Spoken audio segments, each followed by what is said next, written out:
It was the dawn of a new era.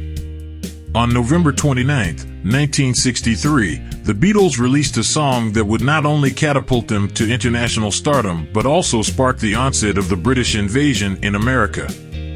That song was I Want to Hold Your Hand, an iconic track that epitomized the sheer power and appeal of Beatles pop. The songwriting duo of John Lennon and Paul McCartney penned this anthem in the most unlikely of places, the basement of Jane Asher's parents' house in Wimpole Street, London. Lennon described the experience as eyeball to eyeball, where the magic happened in a burst of collaborative energy.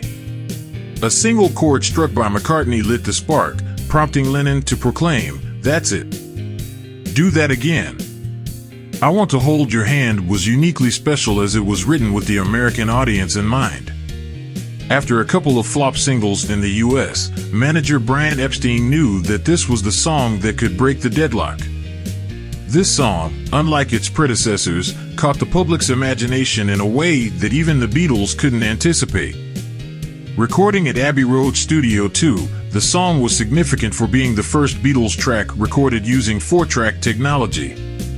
In an industry first at the time, they graduated from 2-track to 4-track recording, signifying a technical evolution that matched their artistic one. In the UK, the single ousted its predecessor, She Loves You, from the top of the charts, making the Beatles the first act to replace themselves at number 1. The track was also an incredible success stateside. Thanks to the relentless promotion, the song took America by storm.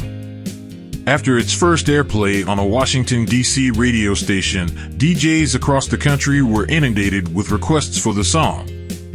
Capitol Records, sensing the immense buzz, Rush released the single on December 26, 1963. By February 1, 1964, I Want to Hold Your Hand had reached the number 1 spot on the U.S. charts, right in time for the Beatles' debut on The Ed Sullivan Show. This song didn't just elevate the Beatles, it opened the door for other British bands. Soon after the Beatles' success, bands like the Rolling Stones, the Kinks, and the Hollies found their footing in America. I Want to Hold Your Hand had effectively initiated the British invasion, altering the American music landscape forever. Even legends like Bob Dylan were not immune to the Beatles' charm. Dylan misheard the lyrics, "I can't hide as I get high," an amusing confusion that led to a memorable encounter involving the introduction of marijuana to the Fab Four.